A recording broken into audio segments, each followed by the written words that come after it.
Hola hermanos, el día de hoy, 26 de agosto del 2024, es lunes de la 21ª semana del tiempo, durante el año del tiempo ordinario. Bueno, el año pasado, 26 de agosto, debe haber caído sábado, ¿ok? Y me quedé con las ganas. Me quedé con las ganas porque el beato del que les voy a hablar fue beatificado en septiembre del 2022. En 2023 podía haberse celebrado, podía haberles hablado de él y me quedé con las ganas, pero este año me quito esas ganas. El beato Juan Pablo I. Ay, señor. Don Albino Luciani, Albino Luciani, que era el mayor de un señor que se llamaba Juan, se llamaba Giovanni y su mamá se llamaba Portola. Él era sencillamente un albañil, su papá. Él nace en una localidad en Belluno que se llama Forno di Canale. Nace ¿cómo se llama? Madre del Señor Jesucristo. Nace un 17 de octubre de 1912. Sí, así es la cosa. 17 de octubre de 1912.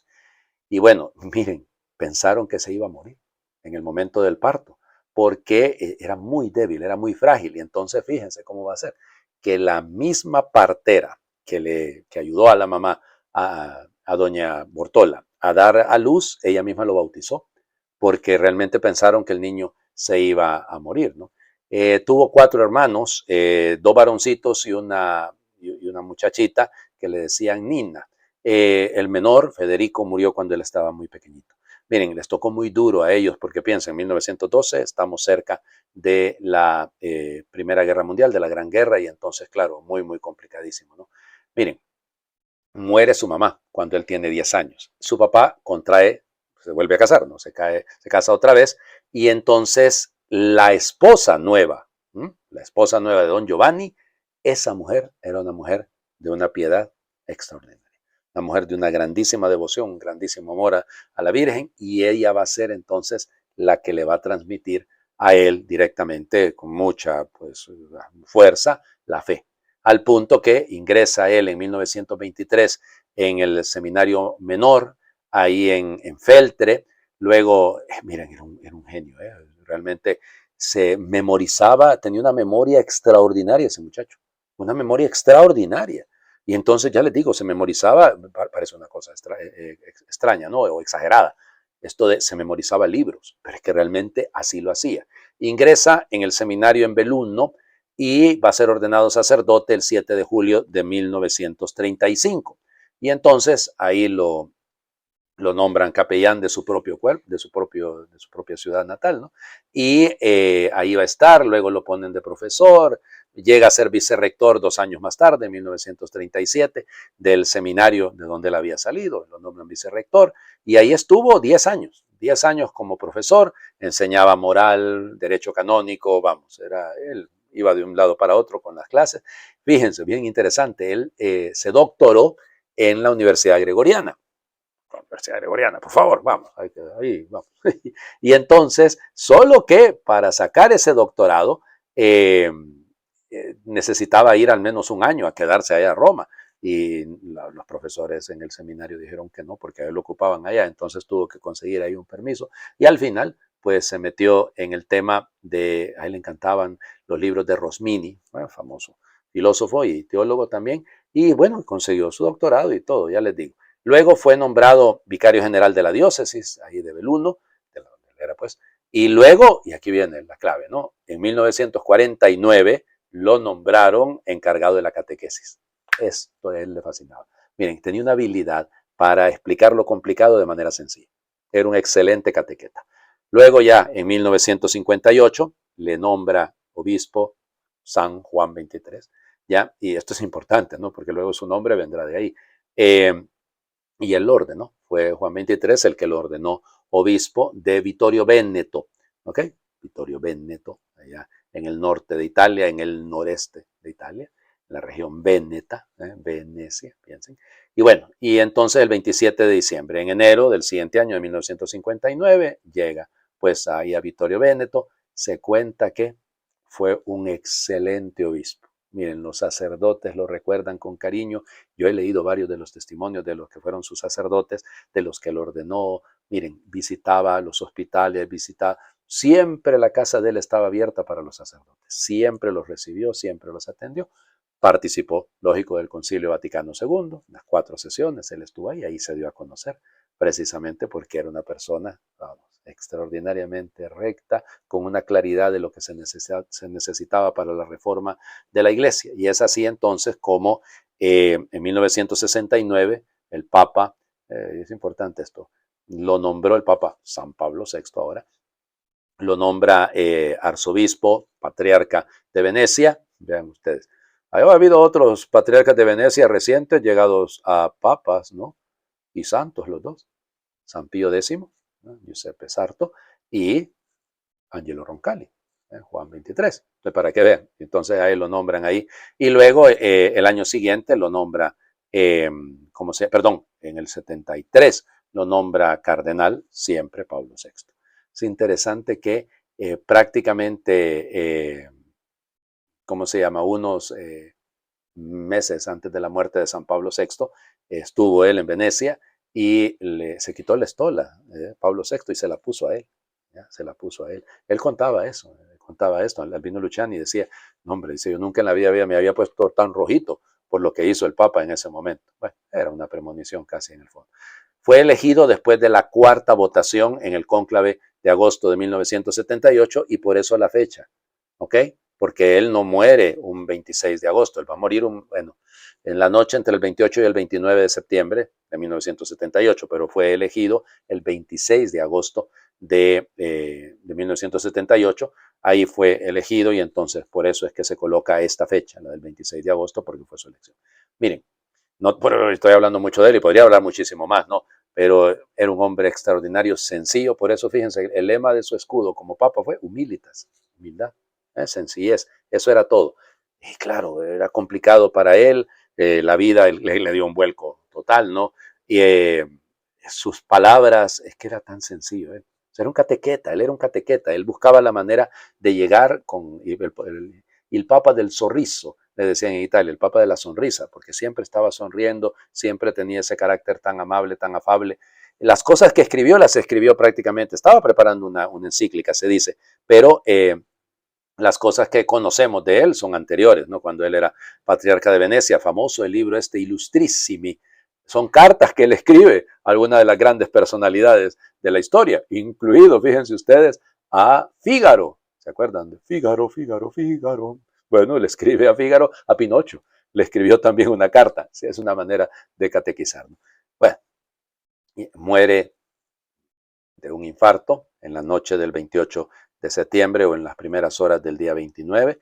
Fue encontrado ahí muerto. Ay, es una cosa tan simpática. Algunos dicen que murió en su cama, lleno de papeles, otros que murió en el escritorio.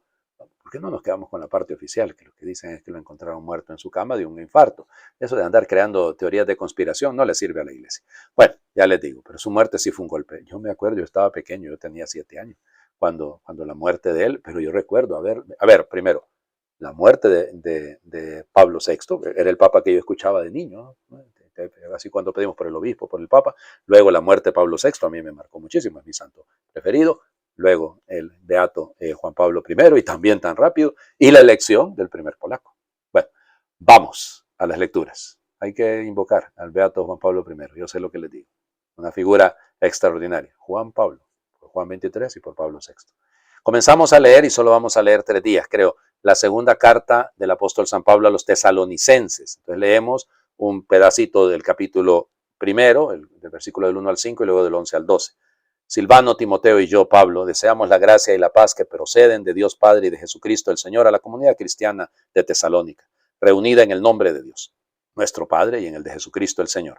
Hermanos, debemos dar gracias a Dios en todo momento, como es justo, por lo mucho que van prosperando ustedes en la fe y porque el amor que cada uno tiene a los otros es cada vez mayor. Por eso nos mostramos orgullosos de ustedes ante las comunidades cristianas de Dios y de la constancia y de la fe que ustedes tienen en todas las persecuciones y tribulaciones que están sufriendo.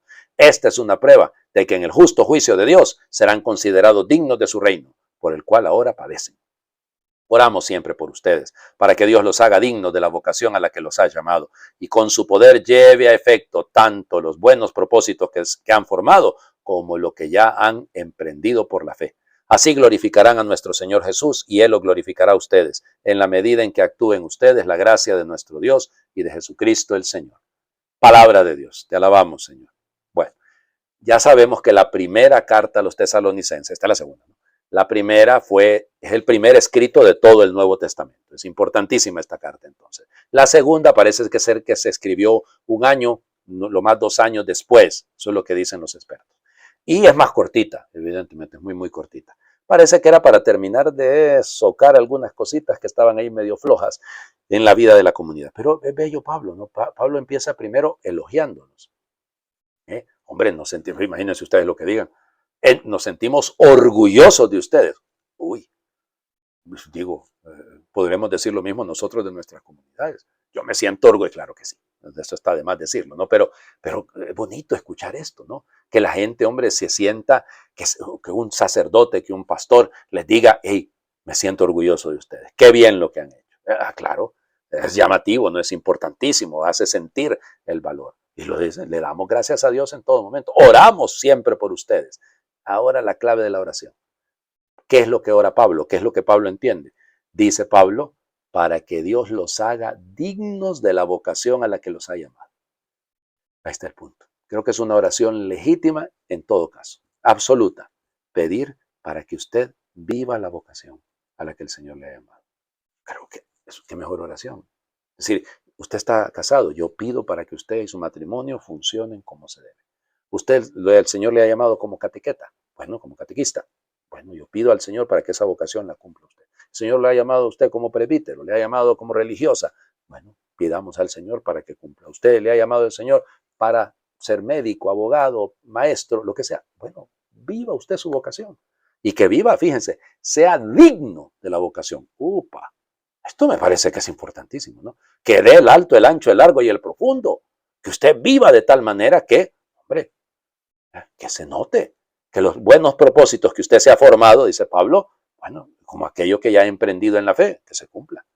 Y así entonces, nótenlo, le darán gloria a Dios. Si no, los aplausos no son para usted, los aplausos son para el Señor, que en usted ha sabido encontrar un instrumento moldeable y que se deja conducir. El Evangelio, hay, pues sí hay. Mateo, capítulo 23, versículos del 13 al 22. En aquel tiempo Jesús dijo a los escribas y fariseos, ay de ustedes, escribas y fariseos hipócritas, porque les cierran a los hombres el reino de los cielos. Ni entran ustedes, ni dejan pasar a los que quieren entrar. Ay de ustedes, escribas y fariseos hipócritas, que recorren mar y tierra para ganar un adepto, y cuando lo consiguen, lo hacen todavía más digno de condenación que ustedes mismos. Ay de ustedes, guías ciegos que enseñan que jurar por el templo no obliga, pero que jurar por el oro del templo sí obliga. Insensatos y ciegos. ¿Qué es más importante, el oro o el templo? ¿Qué santifica el oro?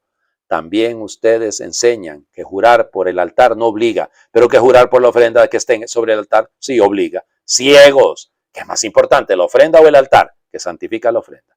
Quien jura, pues, por el altar, jura por él y por todo lo que está sobre él. Quien jura por el templo, jura por él y por aquel que lo habita. Y quien jura por el cielo, jura por el trono de Dios y por aquel que está sentado en él. Palabra del Señor. Gloria a ti, Señor Jesús. Ay, Señor Jesucristo. Ay. Vamos. Capítulo 23, que debíamos haber comenzado a leer el sábado, pero que no lo leímos porque era la fiesta de San Bartolomé, son los 7 improperios, los 7 ayes del Evangelio de Mateo. En el Evangelio de Lucas son 4 nada más, pero es igual, ¿no? Porque acuérdense que en el Evangelio de Lucas son solo 4 bienaventuranzas.